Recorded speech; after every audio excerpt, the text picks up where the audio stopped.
Dude, did you see that? Dude, that's like a small car. He just pulls out of it on the rear wheel. This Rocket 3 is something else. Yes, it's a torque monster. Oh yeah.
The one word that describes driving this bike is intoxicating. The more you ride it, the better it feels, and the rowdier you feel. It's an absolute powerhouse monster.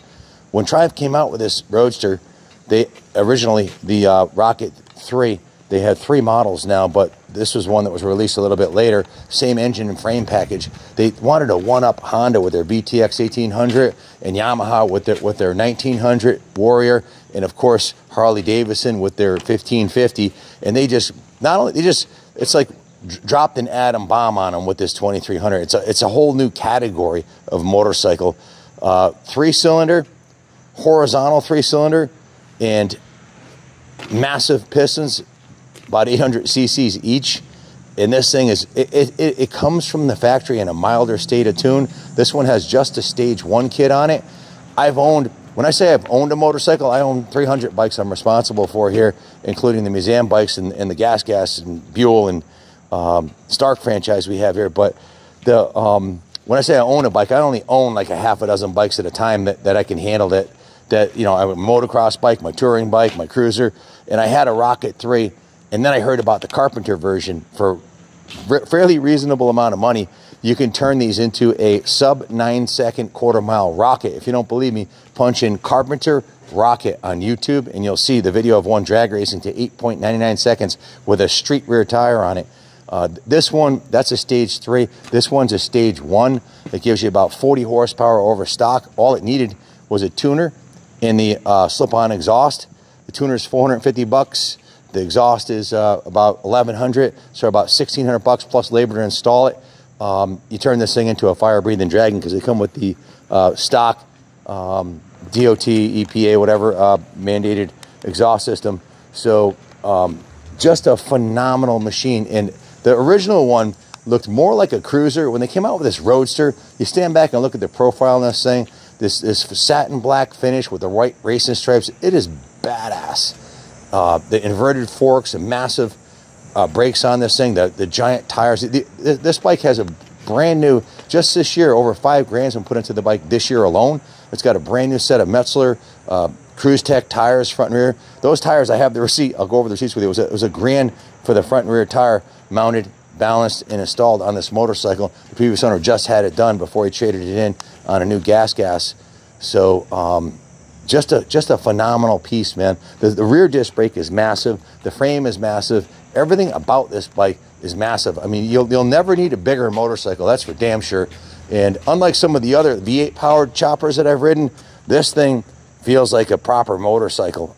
It handles awesome. The one I owned, I did end up getting a 260 horsepower Carpenter Rocket that we put on our dyno there and confirmed that it had that much horsepower. And that thing would on an on-ramp, going onto the highway, it would wheelie all the way up to 60 miles an hour just by cracking their throttle, light up the rear tire on demand.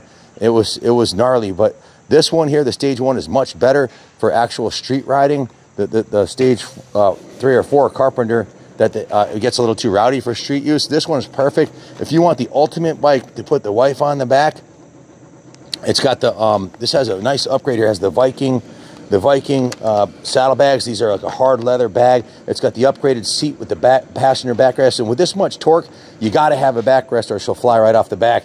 So she can just relax in this big throne here with the backrest, with all her stuff in the bag. You can put one of those big bags on the back like I have on my Harley to put all your helmets in and stuff. And you got yourself a touring bike. It even has the quick detach mount for the windshield. It did not come with the windshield. I'm not sure what happened, but I don't know if he ever had the windshield or not. But when he traded in, he didn't have the windshield. So I didn't get a straight answer on that. But all you need is the windshield. It can pop onto these mounts, and that's from the Triumph Accessories catalog. Phenomenal machine. The exhaust is new this year with these chrome covers. Those are all brand new. This is brand new also. This massive, and it has to be massive to look good on this bike. I mean, no normal crash bar is going to look good on this bike. This is called a craft ride, and it's got to be almost 2-inch diameter on it. And even the pegs, look at the pegs. Even these are massive, beefy. Everything about this bike just screams quality and beefy. I kind of wish we had a Triumph franchise. Maybe that'll come to pass sometime, because I've been riding Triumph since I was 14, and well, I'm going to be 60 next year, so I've got a long history with these bikes. And this Roadster is an absolute technological marvel. It's really kind of in a class of its own. There is no other bike of that size or capacity. Here's the dyno sheet that was just done on this a couple months ago. It's putting down 130 horsepower at 5,300 RPM and 143 foot-pound of torque. That's a substantial amount of horsepower and a substantial amount of torque. To put that into perspective, I think the Hayabusa is putting out about 100 foot-pound of torque. The new Buell's about 120. So that's more torque than the most super bike, than I think all super bikes. I don't know any super bikes that have, maybe one of the super exotic ones, but 143 foot-pound of torque is ridiculous. Here's the receipt for the brand new Metzler tires that were just installed less than 200 miles ago at 9,331 miles on it. Let's check the odometer. They were installed at 9,331 miles. It has got 9,472 miles. So what is that? 110, 20 miles on the tires. And these are brand new, top of the line Metzlers. The bottom line out the door, that action cycle performance was 1,033. They also did the New York State inspection this year. Gave it a tune-up. All the fluids were changed on it. They did a dyno run on it. Did the oil change. Installed the crash bars. They also it has a couple of substantial upgrades that you can't even see. It has the progressive shocks. Can you come around can you try to show them those shocks right there? Those are a massive, massive upgrade over the stock suspension. With these shocks, you get about an inch more wheel travel, and the bike will wheelie before it will burn out because you just get so much better traction. It's outstanding. And the forks were also upgraded with the heavy-duty fork springs. So this thing, new tires, new shocks, forks are redone.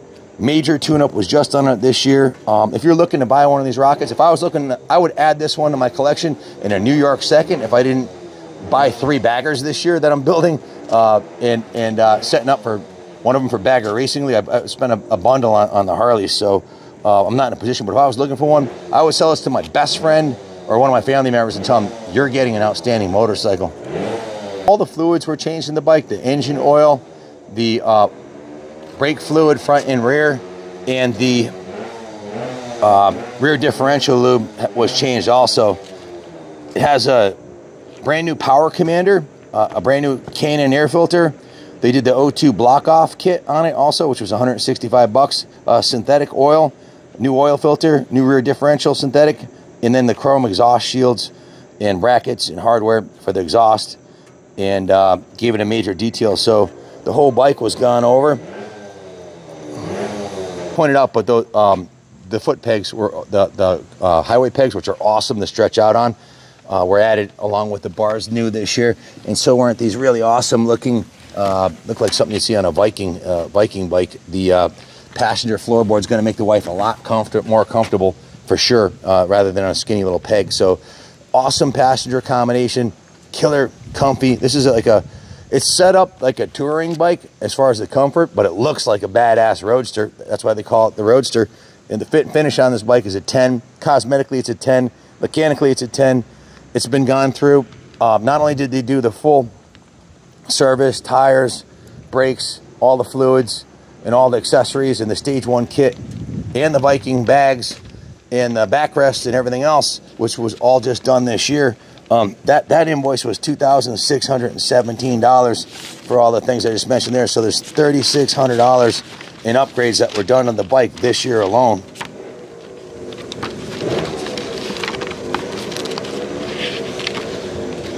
Adding up the $3,600 in receipts from this year, didn't include the exhaust, which was about $1,100. Didn't include the hard bags, or the seat with backrest, or the crash bars, or the highway pegs, which is a total of $1,750. So the total between the exhaust and all the extras and upgrades and the Stage 1 kit, I have $6,350 was put into this bike. When we got it, it didn't really need much at all, but we got clean title and full provenance on the motorcycle. It also has this 110-year Triumph keychain on here.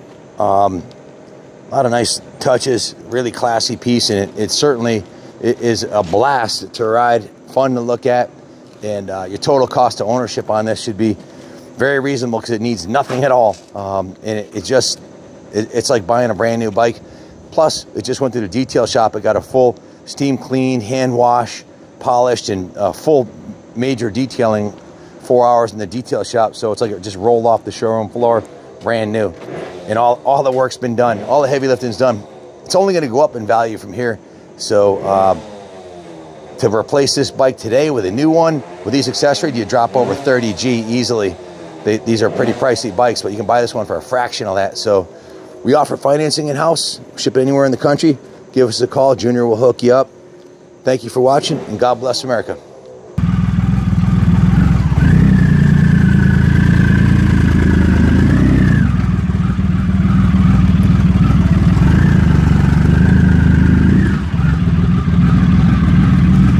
Why are the floors so slippery today?